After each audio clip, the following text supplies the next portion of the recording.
Good morning. Welcome to worship with the community of the First Parish in Lincoln. It's good to see you this morning. My name is Jenny Rankin and I'm the interim minister.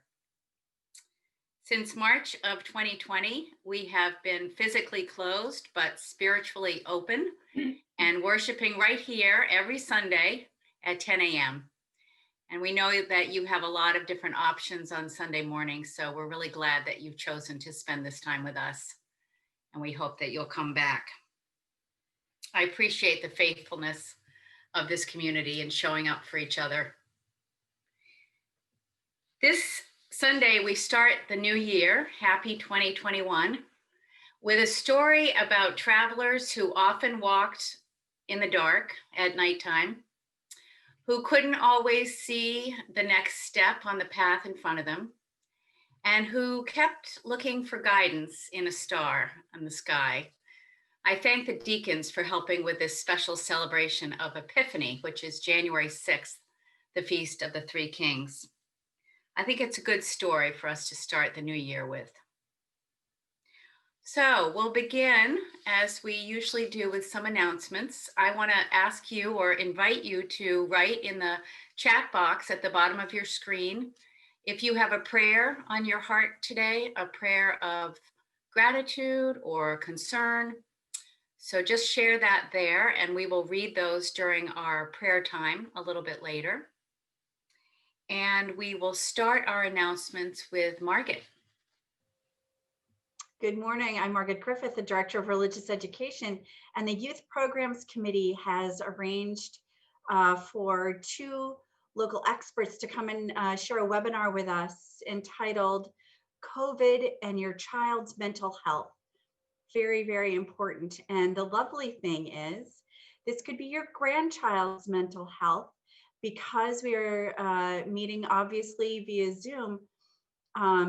People can Zoom in from anywhere. So please invite parenting people that you may know from anywhere to come and join us on January 19th. There is going to be a lot more information coming in the news brief and in other announcements.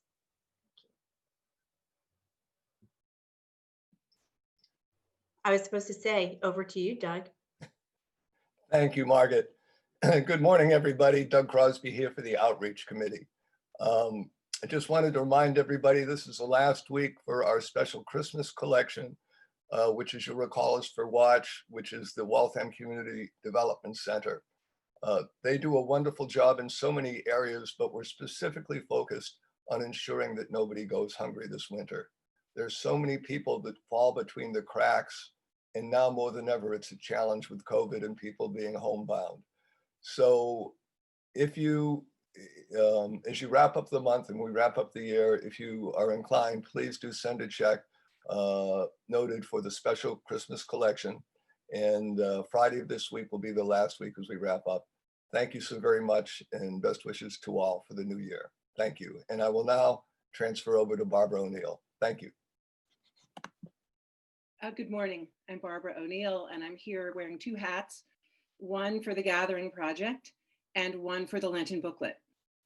This is one of my favorite times of year because we're gearing up for the Lenten Booklet, which is a way that we all communicate with each other through writing. The deacons have chosen the topic for this year. It is resilience.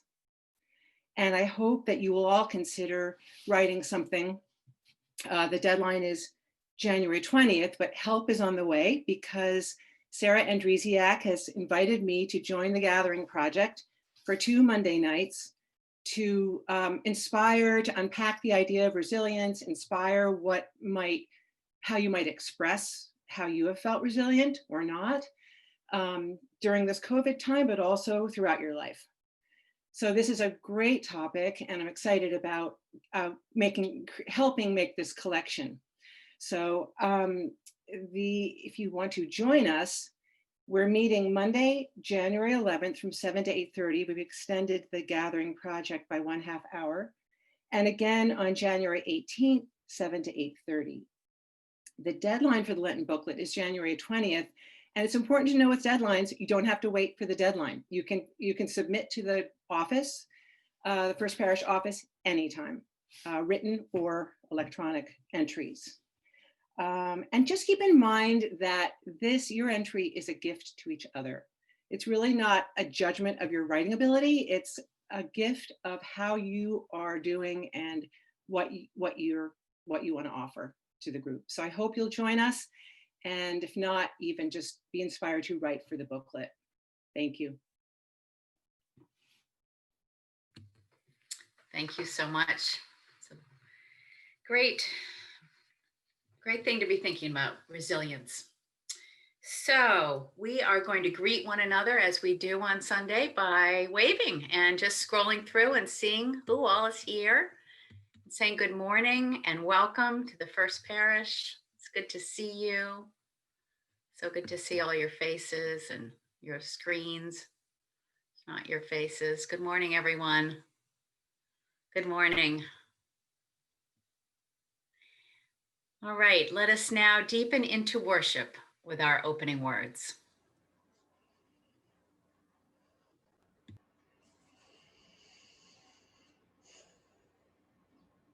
I cannot tell you how far I have come to give this blessing to you.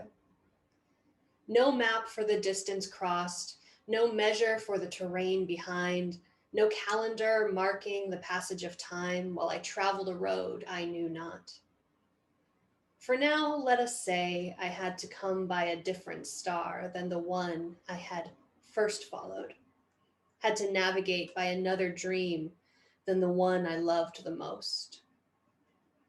But I tell you that even here, the hope that each star belongs to a light more ancient still, and each dream part of the way that lies beneath this way, and each day drawing us closer to the day when every path will converge, and we will see the map our dreaming made, luminous in every line that finally led us home. And now would you join me in singing our opening hymn, Christ whose glory fills the skies.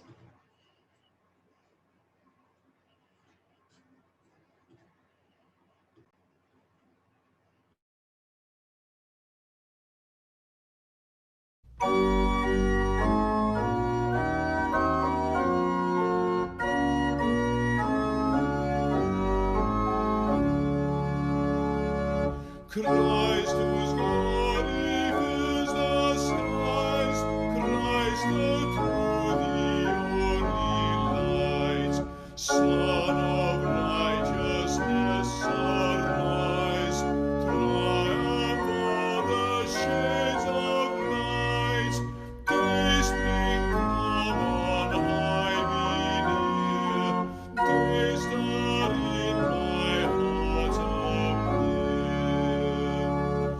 Dark and cheerless is the morn, unaccompanied by thee. Joyless is the day's return, till thy mercy's beams I see, till they inward light impart, glad my eyes and warm my heart. Is it then this hour of mine? Is the gloom of sin and grief?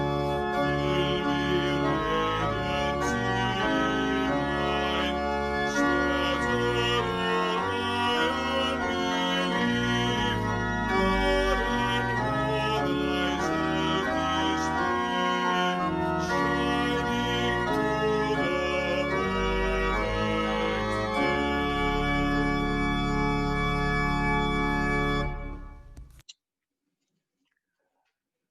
Good morning. I'm Barbara Slater, deacon for the month of January, or deacon of the month for January. Please join me in saying our covenant in the love of truth and in the spirit of Jesus. We unite for the worship of God and the service of all.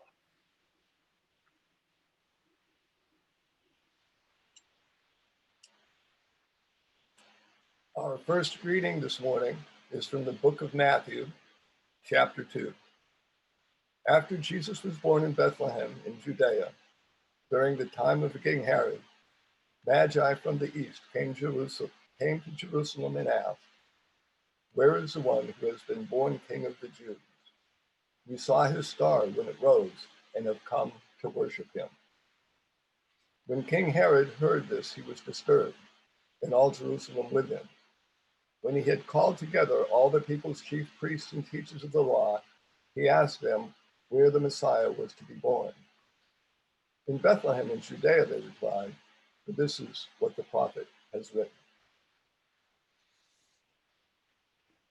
But you, Bethlehem, in the land of Judea, are by no means least among the rulers of Judea. For out of you will come a ruler who will shepherd my people, Israel. Then Herod called the Magi secretly and found out from them the exact time the star had appeared. He sent them to Bethlehem and said, "Go and search carefully for the child. As soon as you find him, report to me, so that I too may go to worship him." After they heard the king, they went on their way, and the star they had seen when it rose went ahead of them until it stopped over the place where the child was. When they saw the star, they were overjoyed. On coming to the house, they saw the child with his mother, Mary, and they bowed down and worshiped him. Then they opened their treasures and presented him with gifts of gold, frankincense, myrrh. And having been warned in a dream not to go back to Herod, they returned to their country by another route.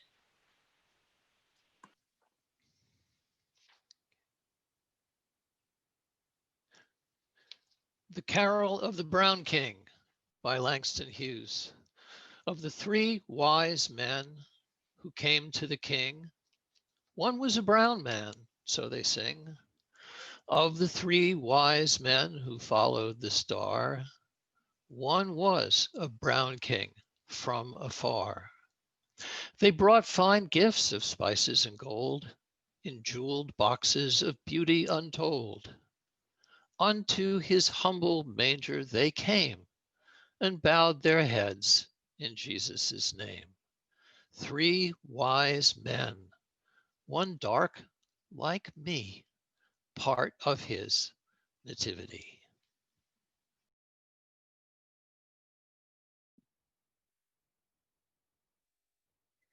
Our next reading is The Queens Came Late by Norma Farber. The queens came late, but the queens were there with gifts in their hands and crowns in their hair. They'd come, these 3, like the kings from far, following, yes, that guiding star. They'd left their ladles, linens, looms, their children playing in nursery rooms, and told their sitters, "Take charge, for this is a marvelous sight we must not miss." The queens came late, but not too late to see the animals, small and great, feathered and furred, domestic and wild, gathered to gaze at a mother and child. And rather than frankincense and myrrh and gold for the babe they brought for her, who held him, a homespun gown of blue, and chicken soup with noodles too, in a lingering, lasting cradle song. The queens came late and stayed not long, for their thoughts already were straining far, past manger and mother and guiding star, and a child aglow as a morning sun, toward home and children and chores undone.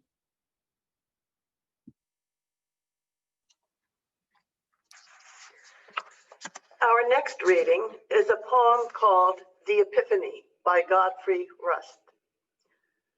A stable's a good place for revelations.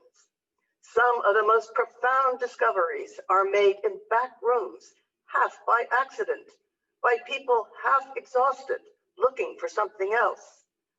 Just as we felt like giving up when the whole thing had become ridiculous and had gone on much too long, and we were blaming everybody else for our mistakes, we came upon the unexpected answer in the most unlikely place. A speechless, thoughtless, helpless child who just lay there needing to be loved. In this defiance of all natural things was born the enabling power of sacrifice, a being whose ambition was to seek its own destruction and then call upon his followers to do no more or less. What kind of way was this to rule a world? He just lay there, needing to be loved. It would be stopped. Each Herod would conspire for its destruction. When they cannot tempt it with possessions, nor subdue it with pain, nor lull it to sleep with alcohol or television. Here was something we could not buy or cure, digitize, transplant, update, invest in, analyze, or write a business plan for. He had no army, textbook, voter's mandate, or a computer markup language for which to implement this great design. He just lay there, needing to be loved. It was the most implausible demand. Anything else we might negotiate, but not this secret life secured through death. Grace born out of deprivation, grace born of the endurance of the oppressed, grace born of the hardships of the poor, grace born of the forgiveness of the intolerable, grace born in the dignity of silence, grace born from incomprehensible submission to the absolute abuse of power. In the strength of his weakness, he just lay there, needing to be loved.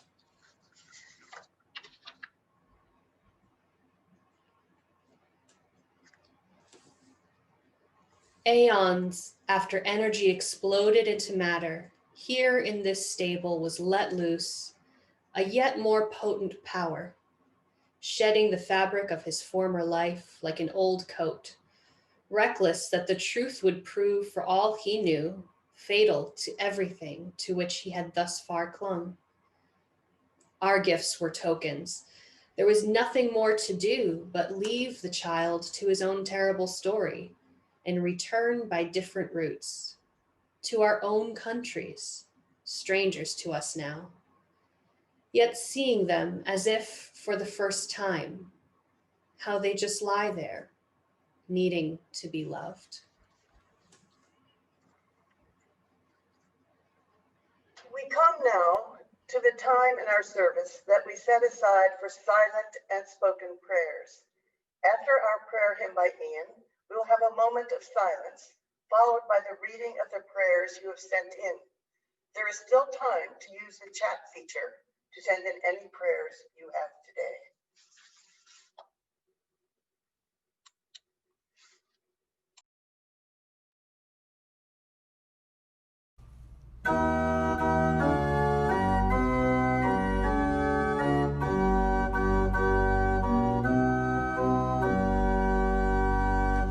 Field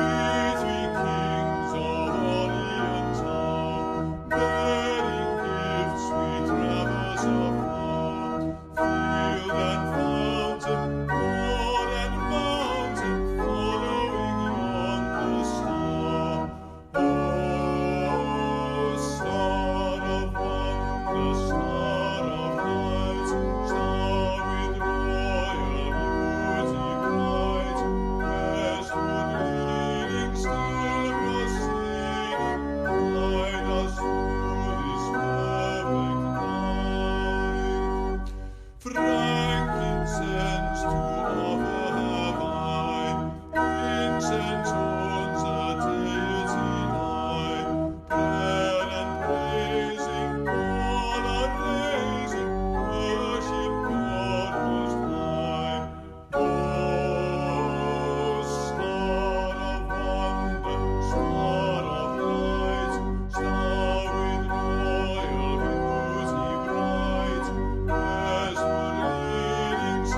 Oh God, hear this morning the prayers of our community. A prayer for the Panther family of New York, who lost their beloved father Gideon last week from COVID. May they find comfort in sharing their memories of his life. A prayer of joy and hope for Winifred James Johnson, born December 23rd. May compassion be her compass, joy her strength, peace her purpose, now and always. A prayer of healing for friends Clint and Aviva and their children who are recovering from COVID.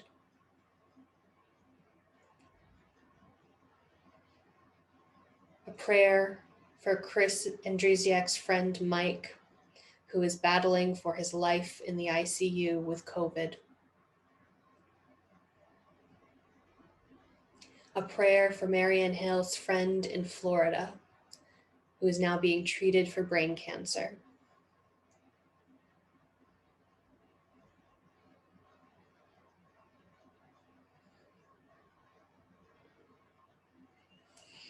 God, we lift up these prayers that have been spoken aloud and those that we hold in the silence of our hearts. Amen.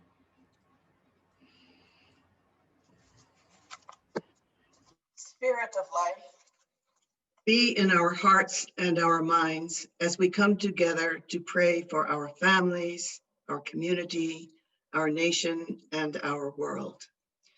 Today we celebrate Epiphany and the journey of the kings to Bethlehem to bestow their gifts of gold, frankincense, and myrrh upon the baby Jesus.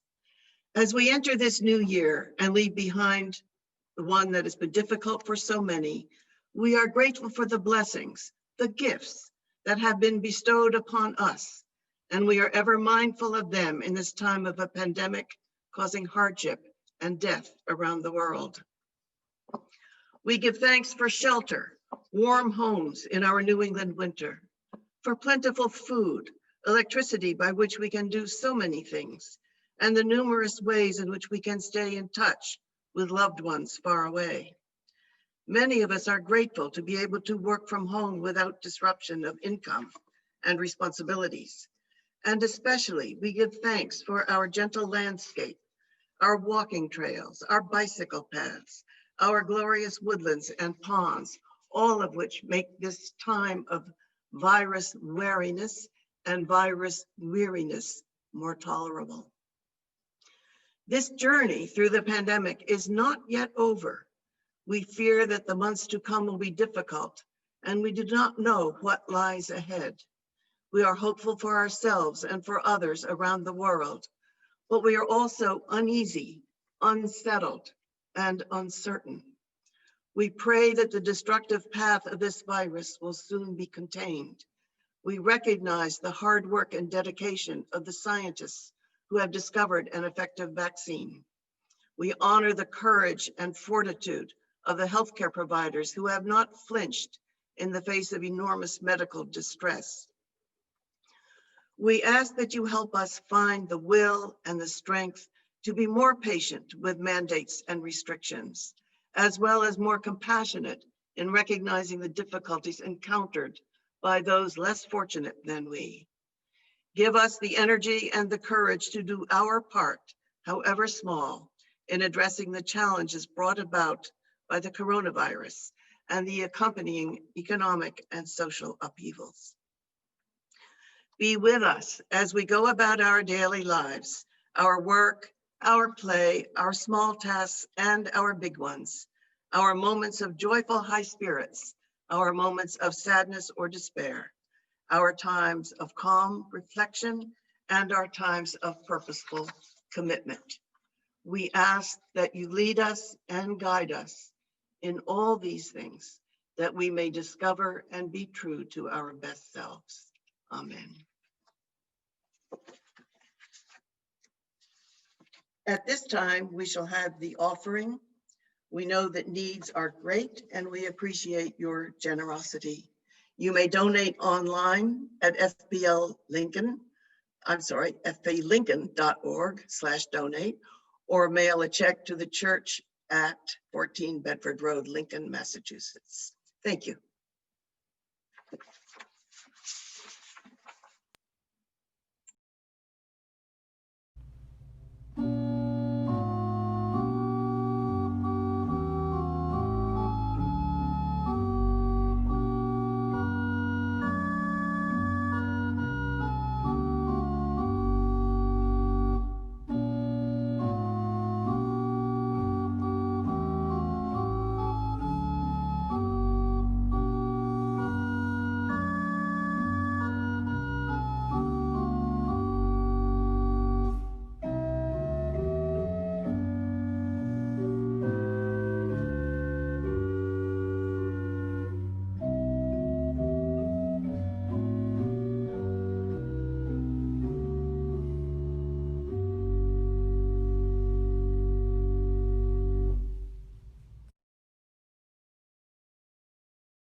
Our fifth reading this morning is a poem by T.S. Eliot, Journey of the Magi. A cold coming we had of it, just the worst time of the year for a journey, and such a long journey. The ways deep and the weather sharp, the very dead of winter, and the camels galled, sore-footed, refractory, lying down in the melting snow. There were times we regretted the summer palaces on slopes, the terraces, and the silken girls bringing sherbet. Then the camel men cursing and grumbling and running away and wanting their liquor and women, and the night fires going out, and the lack of shelters, and the cities hostile, and the towns unfriendly, and the villages dirty and charging high prices. A hard time we had of it. At the end, we preferred to travel all night, sleeping in snatches, with the voices singing in our ears, saying that this was all folly. Then at dawn, we came down to a temperate valley, wet below the snow line, smelling of vegetation, with a running stream and a watermill beating the darkness, and 3 trees on the low sky, and an old white horse galloped away in the meadow. Then we came to a tavern with vine leaves over the lintel, 6 hands at an open door dicing for pieces of silver, and feet kicking the empty wineskins. But there was no information, and so we continued, and arriving at evening, not a moment too soon finding the place. It was, you might say, satisfactory. All this was a long time ago, I remember, and I would do it again, but set down this, were we led all that way for birth or death? There was a birth, certainly. We had evidence and no doubt. I had seen birth and death, but had thought they were different. This birth was hard and bitter agony for us, like death, our death. We returned to our places, these kingdoms, but no longer at ease here in the old dispensation with an alien people clutching their gods. I should be glad of another death.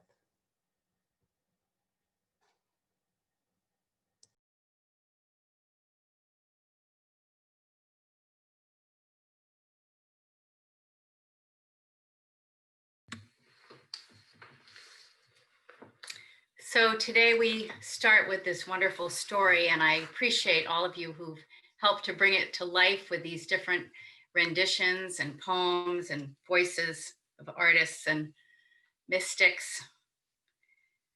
It's a story about people, as I said in the beginning, who are traveling often at night and looking for hope and guidance and wisdom. And I certainly know I'm doing that. We're trying to do that in these days. I met last week on Zoom with some old friends, and one of them told me about a conversation that she'd had with another friend, and they were talking about what they thought they'd learned about themselves in the pandemic, and then looking ahead in the new year, how they might grow and change. And I just thought that was such a wonderful question. And I started thinking about maybe things I've learned about myself. Maybe they're small, silly things like I bake banana bread in a pandemic, or something more profound. But we wanted to give you a little opportunity today to reflect on that question for yourself and to share with one another, if you wish, what you're thinking. And so the deacons who read today are going to help facilitate some little groups, and I'll facilitate one as well. And the question we're going to ask you to think about in these breakout rooms is, as you reflect on your own personal journey through this pandemic, through 2020, what have you discovered about yourself? You'll have a little bit of time to think and just a minute to share, and then we'll come back together for some closing words and the end of our service. Well, thank you so much, everyone. I know that wasn't a lot of time to share, but maybe we started a conversation that we can continue with each other here and there, now and then, and think about how we can learn in the year to come. I always think of a Stanford commencement address that John Gardner gave once. I think it was in the early 1990s, and he talked about how for him learning was a kind of a road to renewal, and that he used learning as a way to constantly be sort of renewing himself. And I've always loved those words. So I commend that address to you if you want to look it up. I'm going to close with a reading by Jan Richardson. If I can find it here. Uh-oh, hold on one second.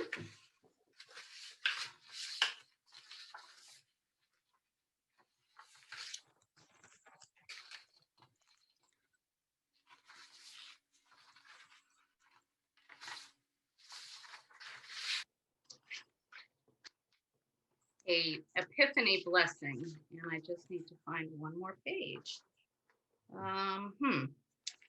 Okay. Hold on a minute, people. I will find it. Hold on. Sorry. I apologize. Okay,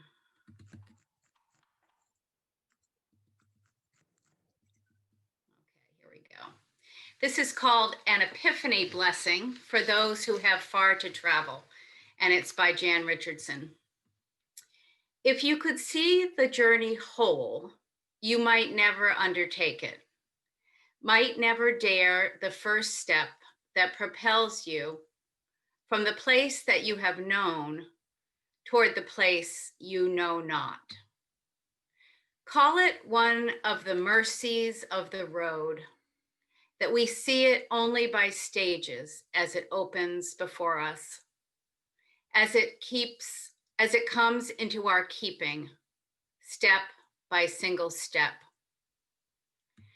There is nothing for it but to go, and by our going, take the vows the pilgrim takes, to be faithful to the next step, to rely on more than the map, to heed the signposts of intuition and dream, to follow the star that only you will recognize, to keep an open eye for the wonders that attend the path, to press on beyond distractions, beyond fatigue, and beyond whatever would tempt you from the way. There are vows that only you will know, the secret promises for your particular path, and the new ones that you will need to make when the road is revealed by turns you could not have foreseen.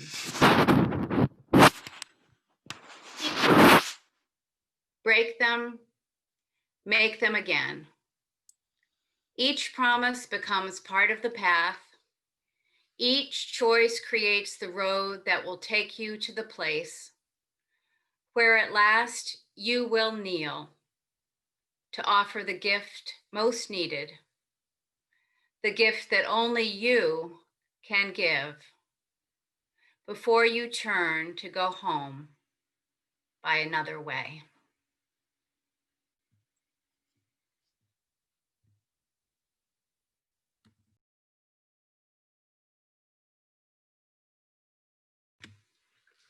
And let's sing together our final hymn, which Sarah's going to put up, and As with Gladness, Men of Old.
Please join me in saying our call to ministry. We go forth from the worship of God to be faithful to the vision of Jesus, to affirm each person's dignity, and to cherish the living earth.